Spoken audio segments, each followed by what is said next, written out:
Hi, this is Keith Weaver with the Top Executive Strategy Podcast, where CEOs, COOs, and business owners share strategies for better success. This is 6 questions in 9 minutes because the best strategies are concise business advice. And so we're going to be concise and get with our guest today. And with question number 1, in a few sentences, tell us who you are and what you do. Good morning, good afternoon, Keith. My name is Jules Kortenhorst. I'm the CEO of Rocky Mountain Institute. We are an energy transition organization. We work around the world with businesses, industries, and governments to help accelerate the transition to a clean, prosperous, and secure zero carbon future. Keeping businesses on the cutting edge and always evolving new technologies. That's got to be exciting. It is, very much so. Well, we look forward to hearing some of your insights. In fact, question number 2, what's the best thing about being a business leader?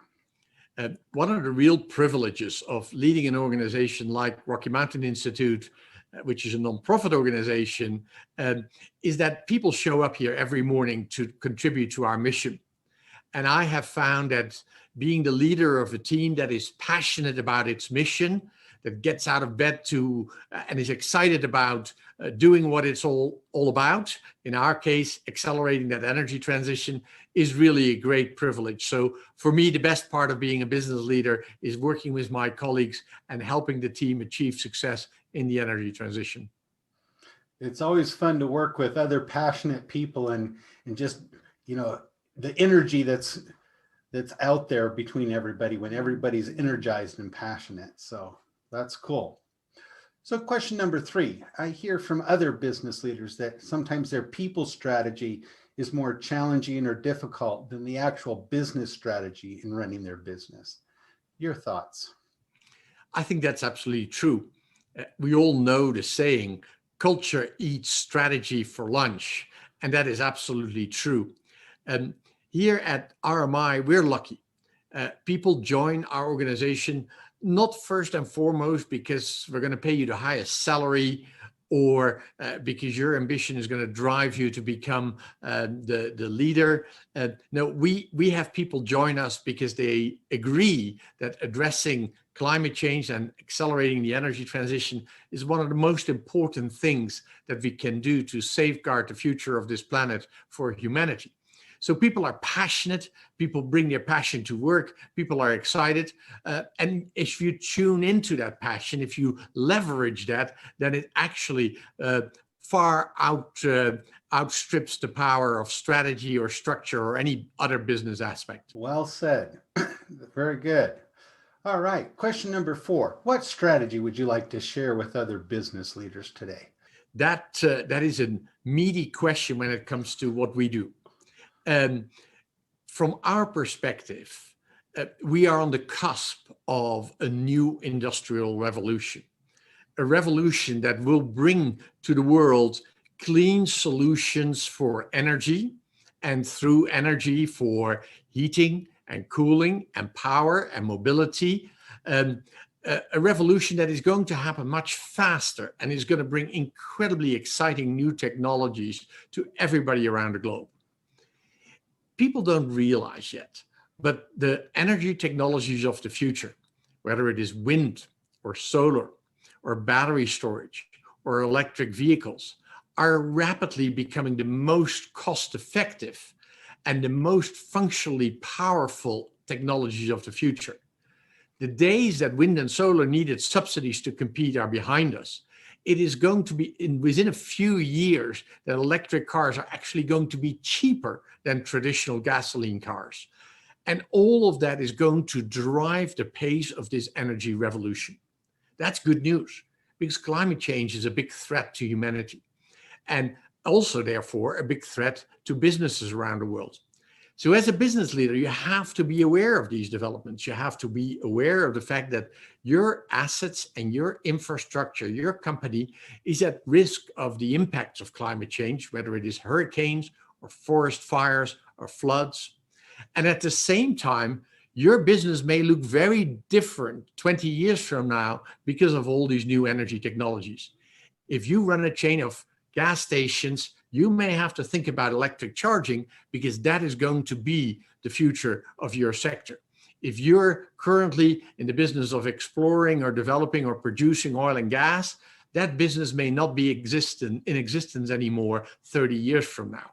So all business leaders need to come to grip with what the energy transition and climate change means for their business. And they need to develop their business strategy to reflect those opportunities, but also the challenges associated with the energy transition. That is a very exciting, even if it is also a challenging prospect. Well, and over the last decade, businesses have had to change more rapidly because of technology. It used to be a 5 or a 10-year business plan, and now we have to shorten that because things change so rapidly.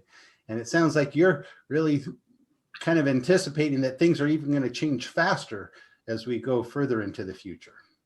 Absolutely, particularly in our sector. Definitely the pace of change is picking up. Well, I guess we better all hold on to our seats and plan to make a lot of changes and pivots as we move forward. So we appreciate you being here and the insights. Question number 5, what other successful business leaders, CEOs like yourself, would you like to maybe do a shout out to, or you think would be good on the podcast? Yeah, well, of course, everybody in my space thinks of Elon Musk as the symbolic leader of the energy transition. What he has accomplished for electric vehicles is really quite remarkable. And I like entrepreneurs. I've been an entrepreneur in my own past, and that's an exciting story. But I would equally give out a shout out to the leaders of some of the current energy companies. I started my career at Shell, and I look with admiration to the CEOs of some of the European oil and gas companies.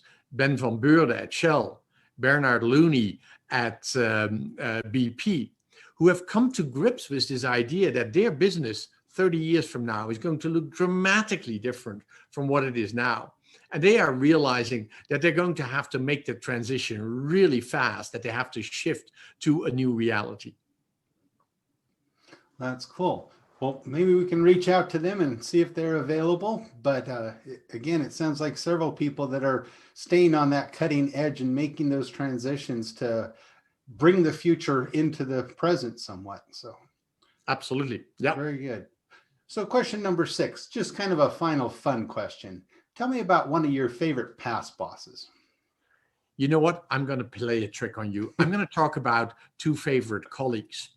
And it's partly because they've given me a lesson in life.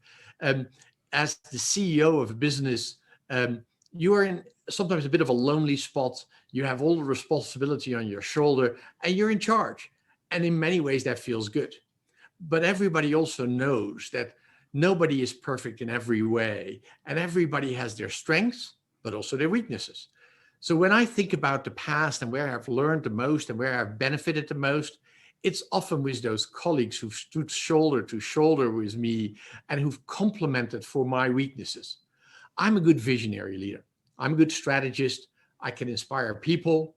I can raise funding. I'm good at the big picture. I'm not always as good at the disciplined operation, the day-to-day implementation. And in the past, I've worked with great operational colleagues who've driven the business to be operationally excellent. I bought 10 companies out of Philips and partnered up with Dave McLemore, a veteran from General Electric. And he taught me how to turn businesses around and how to run a disciplined operation and get things organized.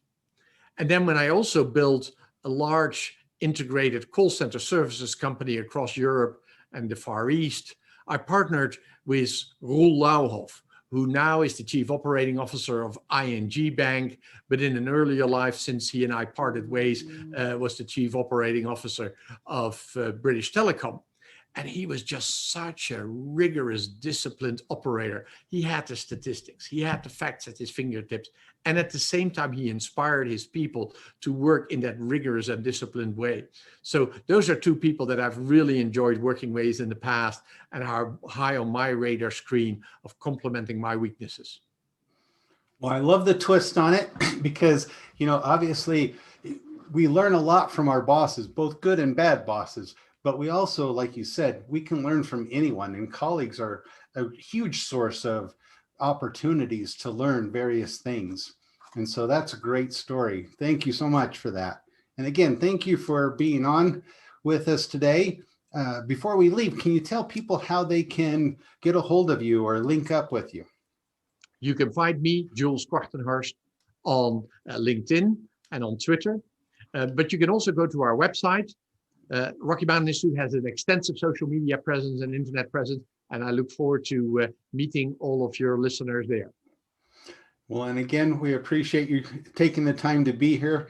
And this is Keith Weaver with Top Executive Strategy Podcast. And for more insights and to follow us, you can follow us at Weaver Business Coaching, find us on LinkedIn, and of course, listen to us on your favorite podcast platform. And we wish you all the best success. Thank you.